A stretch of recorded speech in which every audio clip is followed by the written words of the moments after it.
Just like Epstein found out in committing his suicide, getting started is the hardest part. But it's easy with mastering Bitcoin.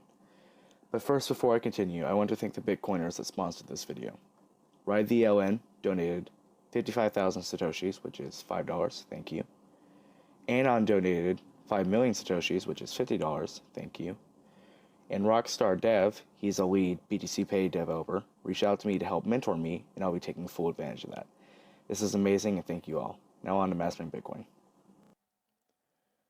We're on Chapter 1, Introduction to Bitcoin and its History.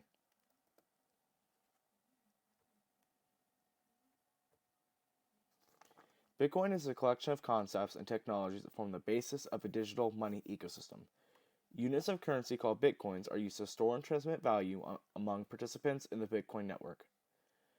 Bitcoin users communicate with each other using the Bitcoin protocol primarily via the internet, although other transport networks can also be used. The Bitcoin protocol stack is available as open source software, can run on a wide range of computer devices including laptops and smartphones, making the technology easily accessible. Bitcoin consists of a decentralized peer-to-peer network, that's the Bitcoin protocol, a public transaction ledger, that's the blockchain, a set of rules for independent transaction validation and currency insurance, that's consensus rules, and a mechanism for releasing globally decentralized consensus on the valid blockchain, that's a proof of work algorithm. In later videos, we'll go over each of these subjects more in depthly, but right now we're going to give you a quick overview of each concept so that you have a basis understanding. Before I go over those, though, I'd like to talk about something that Bitcoin does that solves problems we have with today's current currency. As technology improves, people at home can easily copy dollar bills.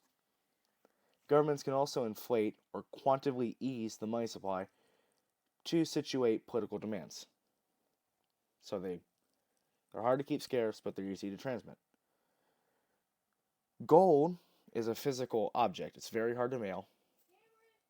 And you're not going to send someone 6 gold bars for the house you just bought.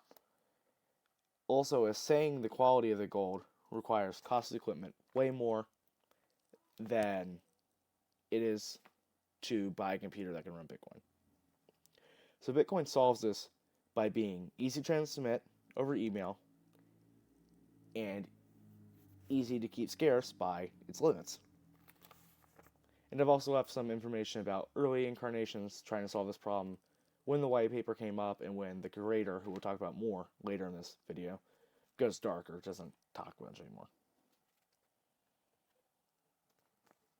Bitcoin runs on each person's computer as a full set of software. There's no central node.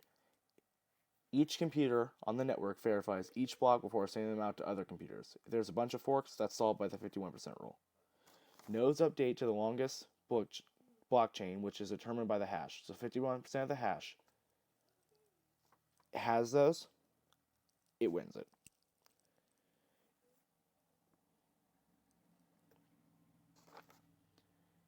A blockchain is a large ledger consisting of blocks. Each of these blocks contain transactional records. They link up with other blocks. Each new block begins with a header that says son of, or this block became before me, preventing this chain from going out of order or becoming corrupted. How do they do this? Each block has a secret 256-bit code called a hash at the end of it. The next hash consists of the hash plus transaction records.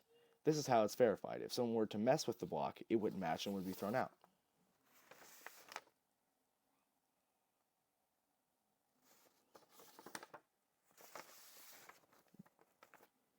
There's a few rules of Bitcoin, and they're listed on this slide here. Another one that's not listed is that Bitcoin blocks contain Bitcoin. They only contain Bitcoin. It started with 50 block Bitcoins per block, but it reduces every US presidential election by half. In 2020, it will become 6.25 Bitcoin per block.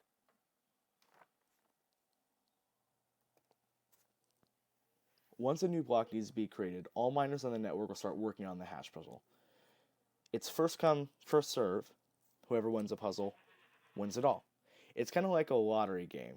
Each miner will create a random value with many leading zeros. We'll discuss that more later, until they get the one that solves the puzzle.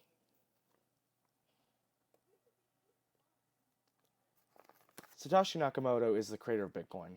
No one really knows who he is. There's theories, but not a lot of them have a lot of merit. He's always used the Satoshi Nakamoto name, even in his white paper, and no one technically knows where he is. He holds a lot of the Bitcoin, though. He first interacted with a guy named Hal Finney. He's one of the first people, the first person ever to run Bitcoin. And that's when the first transaction occurred. He also owns a lot of Bitcoin. The emergence of viable digital money is closely linked in developments in cryptography. This is not surprising when one considers the fundamental challenges involved with using bits to represent value that can be exchanged for goods and services. Three basic questions for anyone accepting digital money are: can I trust that the money is authentic and not counterfeit? Can I trust that the digital money can only be spent once? This is known as a double spend problem.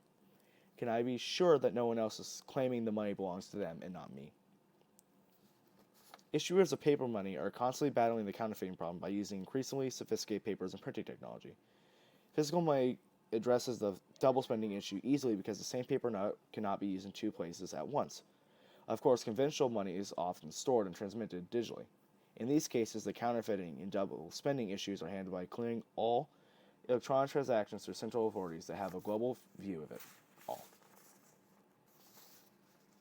For digital money, which cannot take advantage of these esocentric inks or holographic strips, cryptography provides the basis for trusting the legitimacy of the user's claim to value.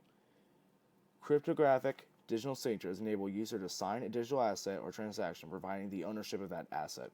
With the appropriate architecture, digital signatures can also be used to address the double spend issue. Although earlier digital currencies worked, they were centralized and as a result were easy to attack by governments and hackers. Each digital currency used a central clearinghouse to settle all transactions at regular interviews, just like traditional banking system. Bitcoin, on the other hand, is decentralized. There's no central reserve for hackers to attack. They're just run on each computer constantly. So that's how it solves most of all the problems of previous currencies behind them. So there's this problem in distributed computing that's based back to the Byzantine Empire. If one general gets orders from the commander to attack, and then one gets to attack, but he's told the other lieutenant to retreat, there's confusion and the battle does not go out as planned. This also works in computers by trying to get each computer to agree on a course of action. One solution to this is defaulting to agree with a supermajority. In this case, the solution is whatever 70% of computers believe. This method is used by some altcoins. However, Satoshi Nakamoto's solution uses the concept of proof of work, which we talked about earlier, to achieve consensus without a central trusted authority, and only requires 51% consensus. This provides more assurance that the chain will continue and rewards increasing levels of work or resource commitment as opposed to node acquisition or centralization. This process represents a breakthrough in distributed computing and has wide applicability beyond currency. It's been used in many the banking sector. Somewhere there's programming languages based on this. It's been used widely. So that's the end of this video. But coming up next, we'll do Bitcoin uses, and their stories.